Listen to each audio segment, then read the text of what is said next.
I walked outside yesterday morning at 21 minutes after 10, looked around and said, wow, this looks pretty good. So I threw open this UAV forecast app and looked at it, and it was green from that moment all the way through the rest of the day, as you can see at the bottom. So I pulled the trigger and started charging batteries, packing up to go flying.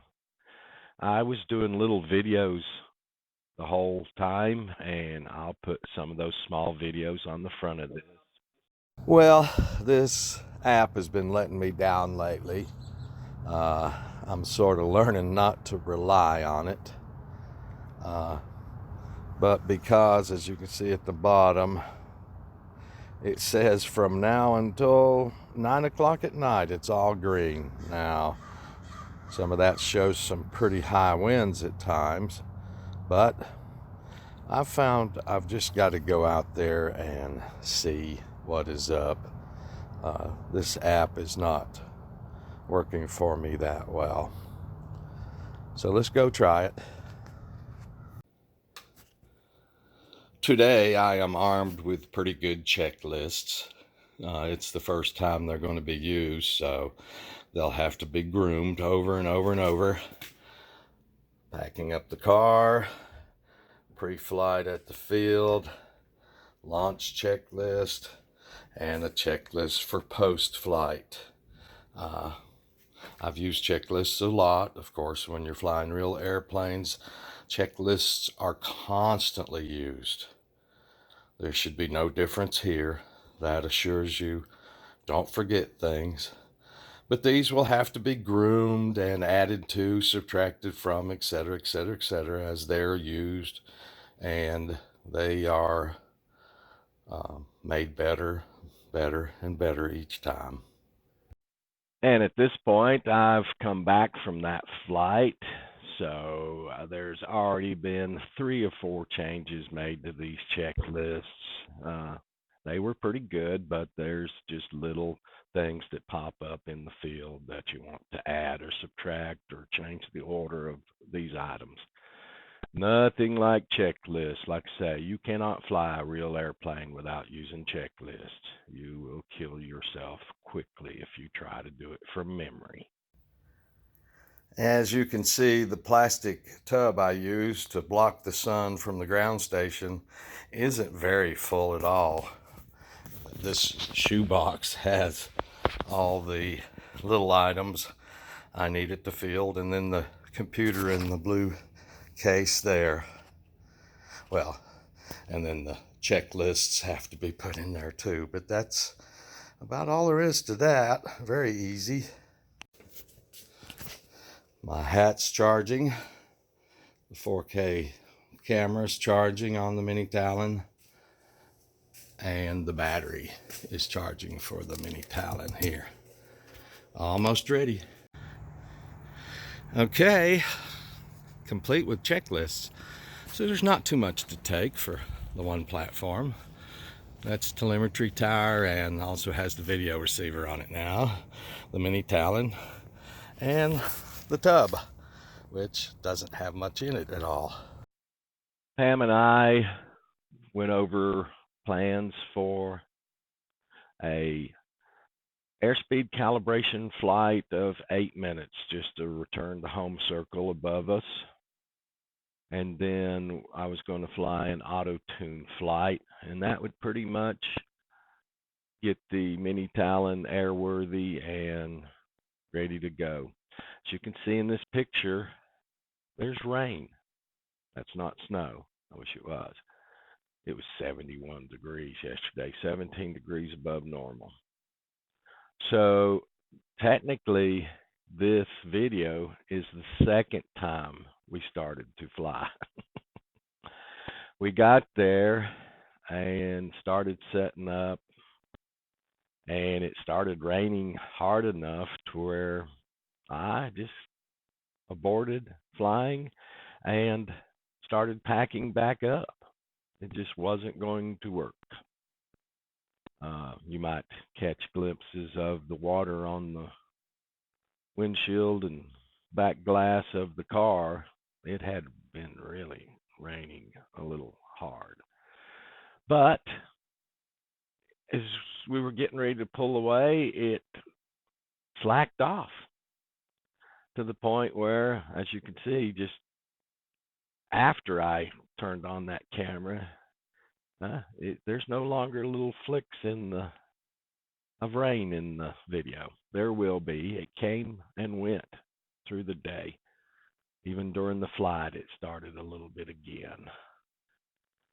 But if you were noticed, it was coming virtually straight down. No wind here at all to speak of yesterday.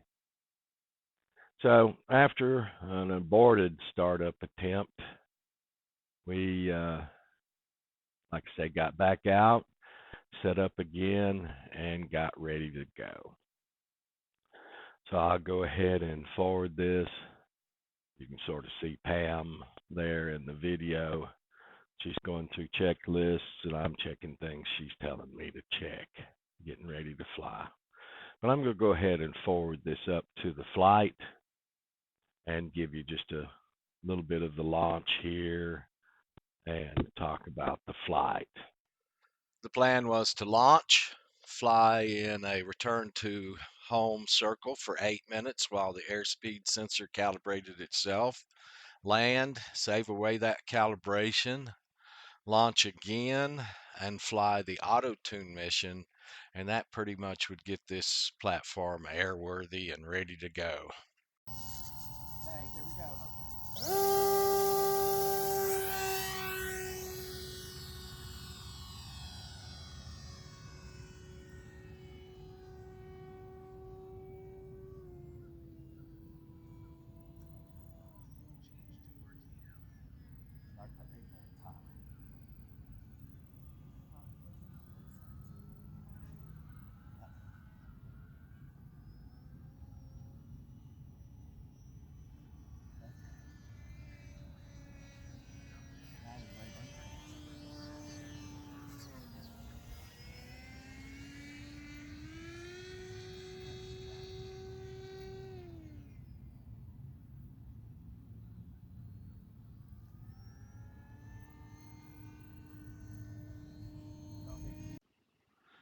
It would be very boring for you to watch 8 minutes of us watching an airplane go around in circles. It wasn't terrible. Got a little dizzy at first. Decided to face each other so we could watch opposite halves of the circle. It was funny at times, us laughing about uh, wanting to be owls so we could turn our heads better, etc., etc. But let's just forward it up to the landing.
What you couldn't see here is I kind of missed where I was wanting to land, landed too early, landed kind of hard, missed the turf, landed in the mud, and it broke the pan assembly on the front where the cameras are mounted again in the same place.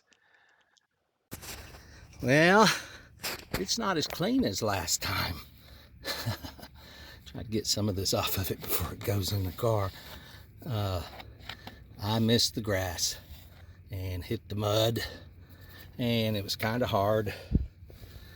Got mud back here too. But overall, mud on the prop. I guess I'll clean it up more at home. And of course the broken pan mount again, that's got to be fixed. I'll show you that hard landing now from the standpoint of the 4K camera that was recording while it was doing its circling. I'm not going to show a lot of it because you don't want 8 minutes of watching this thing go around and around and around.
Here is the launch video and landing video as seen from my GoPro on the hat on my head. Okay, here we go.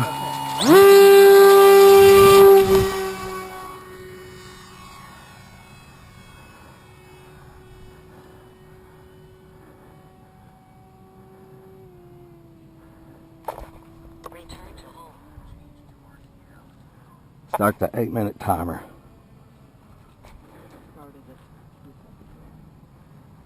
Uh-oh.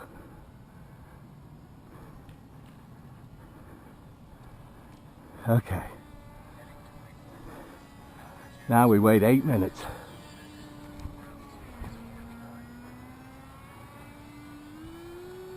That's strange.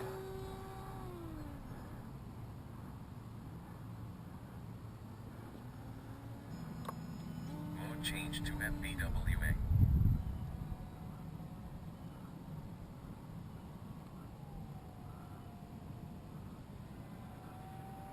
We'll have to go around. Heading to waypoint home. Altitude is 42. Ground speed is 36.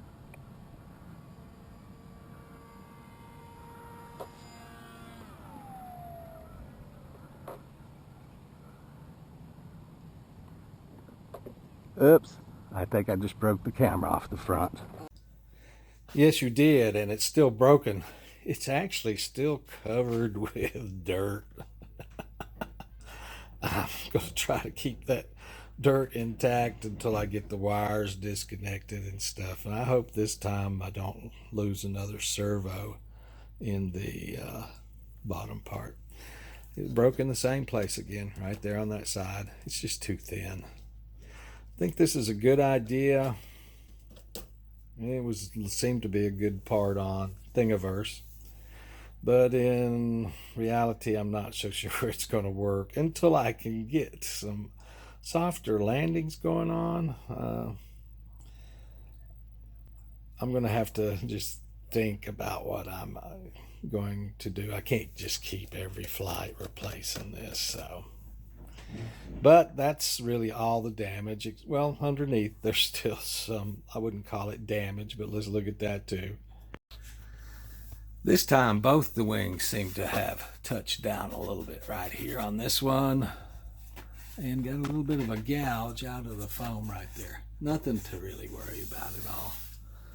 And it was this wing that touched down first today.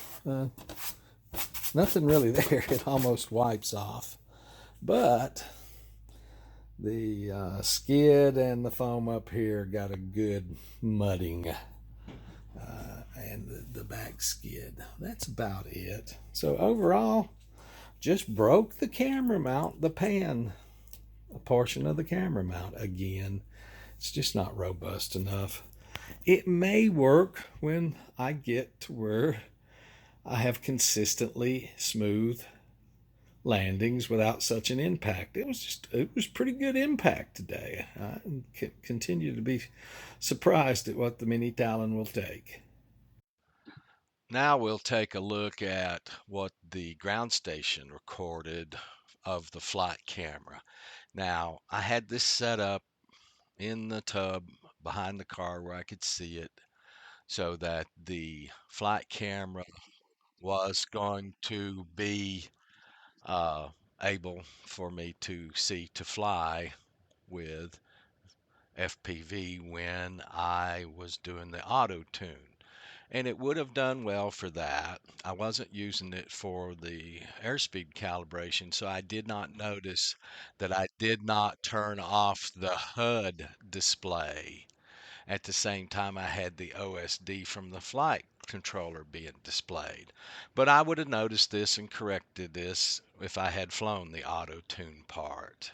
So I'm just going to show a short bit here of what the ground station recorded during the launch and during that little hard landing. Armed.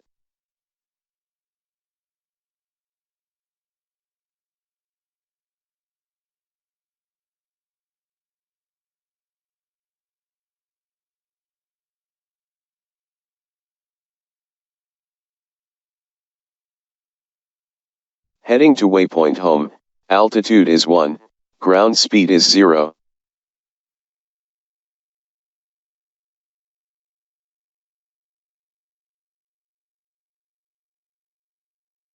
Mode change to RTL.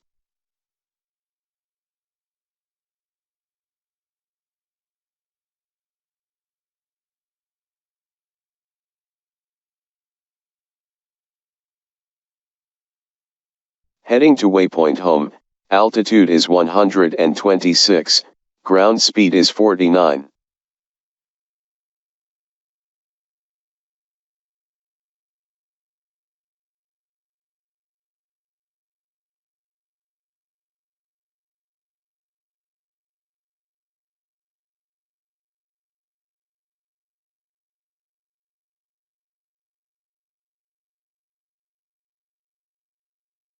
Heading to waypoint home, altitude is 124, ground speed is 48.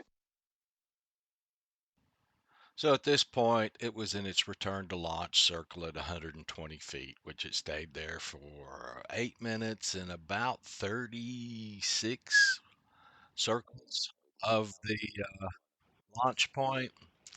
So now I'm just going to go ahead and bring it up to what the ground control station saw during the landing.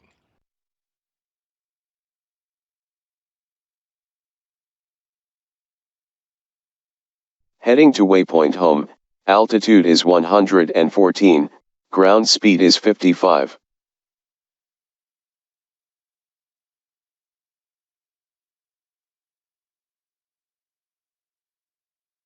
Mode change to FBWA.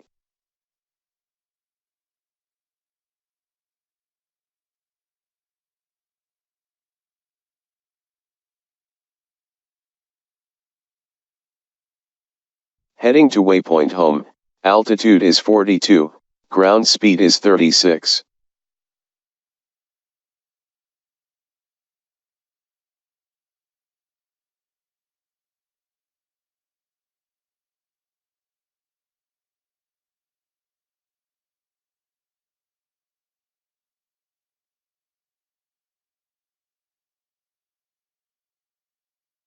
Disarmed. So that's the way the flight went for all the video sources that I was recording. Overall, it was pretty good. Not really thrilled with the airspeed calibration. Airspeed still is lagging ground speed, and there was no wind. I don't quite understand that. There's some possibilities I will try in the future to work that out. I will work it out eventually. But that's the way the flight went. Uh, I enjoyed that one more. I was more prepared for that one. Pam was a lot of help. It just made everything go much, much better. So we'll fix it up and get ready to do it again in the future. I've got it disassembled, cleaned up a little. Still have some cleanup to do on that camera. And there are some things I've kind of figured out. I've gone ahead and printed out another pan assembly. This one just printed a little better. I think this area is going to be better than it was before. Plus, I've found a potential for a problem in this older pan assembly where it cracked right here. I think I may be onto a little bit of why it keeps breaking there. Let me show you that. That may be a clue. You see, right, if I get a pointer on it, right here, this is where the hole is for the pin that holds the screw, that holds the servo arm to this assembly so that this whole servo moves when it tilts. It's not exactly down the center, but it looks like maybe I should drill that hole before I put that screw through there and just use a little glue on it. That may be what's splitting some of my layers, because this is where two of them are broken now.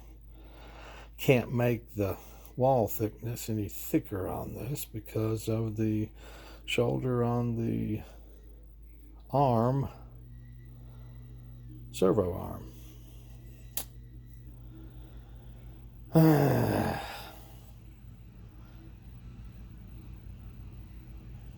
And this is what I'm talking about, that silver screw right there that bolts to that assembly. Maybe that screw is opening up those layers.